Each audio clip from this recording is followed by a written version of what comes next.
Calma que a sua aula já vai começar. Eu sou o professor Antônio Marterson e se você quiser ajudar o meu canal a continuar propagando conteúdos contábeis na internet, primeiro, se inscreva, ative as notificações, claro, só se você gostar desta aula. E a segunda maneira de você me ajudar, aqui na descrição tem uma série de links de cursos que eu mesmo preparei para você e cada curso que você faz sua matrícula, você recebe outro de bônus. Eu também vou deixar o meu WhatsApp aqui e também as minhas páginas no Instagram, caso você queira fazer alguma parceria relacionada à contabilidade. Fique aí com a aula, mas se gostar, se inscreva no canal e ative as notificações. Bons estudos! Bem, nessa aula nós iremos entender o que são os impostos. Na aula anterior, aprendemos o conceito de tributo. Nem todos os tributos são impostos, mas todos os impostos são tributos. Há no ordenamento legal brasileiro 5 espécies de tributos. Lembra da teoria quinta partite ou quinta partida? Ou seja, segundo o STF, existem 5 espécies de tributos no Brasil. Nós iremos analisar nesta aula somente os impostos, tudo bem? Que é a espécie tributária que mais está presente dentro da dinâmica empresarial.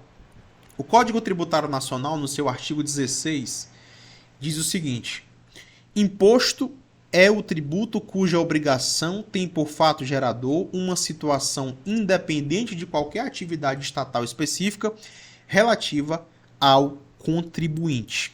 Veja, esses termos juridiquês muitas vezes são um pouco complexos, mas é bem tranquilo de entender quando você começa a pegar os conceitos. Então veja, pode-se dizer, portanto, que se trata de um tributo não vinculado. Em outras palavras, não depende de nenhuma atividade estatal direcionada especificamente ao contribuinte. Então, preste bem atenção. Existe a obrigação de pagar um tributo. Só que, quando nós pagamos um tributo, o Estado pode fazer duas coisas para nós. Ele pode nos dar algo em troca pelo aquele valor que nós estamos pagando, e isso é um tributo vinculado, porque eu pago e no mesmo instante o Estado me devolve algo. Tributo vinculado. Ou eu posso pagar o tributo e o Estado não me dá nada especificamente naquele momento. Eu só pago. Isso são tributos não vinculados. Os impostos sempre são tributos não vinculados. Como assim? Sabe qual é a diferença de imposto para taxa? É justamente esta. Você precisa, por exemplo, de um alvará. Um restaurante está sendo aberto e precisa de um alvará. O contribuinte vai até a prefeitura, paga a taxa, paga o tributo e a prefeitura devolve algo àquele contribuinte. Então, existe o pagamento da taxa, o pagamento do tributo e existe a entrega específica para aquele contribuinte de um serviço. Existe uma vinculação. O dinheiro que eu estou pagando, o dinheiro que o contribuinte paga é vinculado a uma prestação de serviços que o Estado devolve. Quando nós, você, pagamos impostos, o Estado não nos devolve nada especificamente, individualmente a nós. Aquele valor que nós estamos pagando simplesmente será utilizado para o bem da coletividade. É por isso que imposto é o tributo cuja obrigação tem por fato gerador uma situação independente de qualquer atividade estatal específica. Qual é o fato gerador da taxa? O fato gerador da taxa é o contribuinte precisa de um serviço, o contribuinte precisa de uma prestação de serviço do Estado. Ele vai lá e paga. Ora, o fato gerador do imposto é independente de qualquer atividade estatal específica relativa ao contribuinte. Então é bem tranquilo de se entender, tá certo? Veja, eu até deixei mais explícito aqui no próximo slide, independente de qualquer atividade estatal específica relativa ao contribuinte. Ou seja, quando o imposto é cobrado, o Estado não precisa oferecer nada ao pagador em troca. como se fosse uma prestação de serviço. É diferente da taxa, que o Estado normalmente entrega algo em troca ao pagador. Então é muito importante que você entenda isso. Tá certo? Ah, eu pago imposto, mas o Estado não me devolve nada especificamente. Pois é, o imposto é diferente da taxa. Taxa.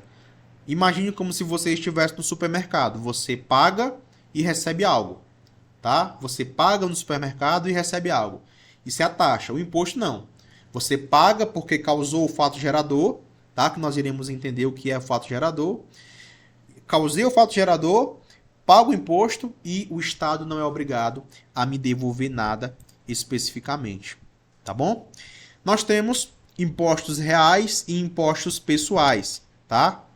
Impostos reais são aqueles cujo aspecto material, né, da hipótese de incidência, limita-se a descrever um fato, um estudo de fato, independentemente independentemente do aspecto pessoal, ou seja, indiferente ao eventual sujeito passivo e suas qualidades. Impostos reais não se preocupa com quem está causando o fato gerador, não se preocupa com o contribuinte. Por exemplo, um exemplo de imposto real, o IPVA. O imposto será idêntico para o contribuinte rico e para um contribuinte pobre, caso estes estejam, né, residam no mesmo estado da federação. Ou seja, não importa se o cara ganha R$1 milhão por mês ou ganha R$3.000 por mês. Se eles compram o mesmo veículo, eles vão pagar o mesmo IPVA. É por isso que nós chamamos de impostos reais, tá?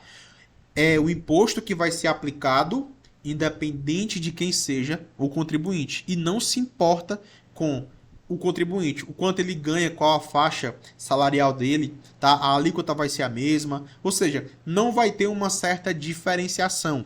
Diferente dos impostos pessoais, tá bom? São impostos pessoais, pelo contrário, aquele cujo aspecto material, tá, leva em consideração certas qualidades juridicamente qualificadas dos possíveis sujeitos passivos, ou seja, a tributação ela vai mudar de acordo com o contribuinte. Um exemplo, tá? Nós temos aqui o imposto de renda. Um contribuinte rico que ofere uma renda significativa terá a imposição de uma alíquota maior que a alíquota imposta ao contribuinte pobre, que ofere uma renda pouco significativa, tá? Outra característica do imposto de renda, ele é um imposto pessoal, ele vai modificar, né, de acordo com o contribuinte. Por exemplo, o contribuinte que teve mais despesas com o plano de saúde, ele vai ter um abatimento maior. O contribuinte que teve menos despesas com o plano de saúde terá um abatimento menor. O contribuinte que teve mais despesas com educação terá um abatimento maior. Tudo bem? Não sei se você sabe, mas essas despesas são abatidas no imposto de renda. Tudo bem? Então, essa é a diferença de impostos reais para impostos pessoais. E o que é o imposto, para a gente finalizar essa aula, são, né, aquele tributo que a gente paga, que o Estado não precisa nos devolver especificamente a nós algo, diferente da taxa, que eu pago e recebo algo em troca. Até a próxima aula.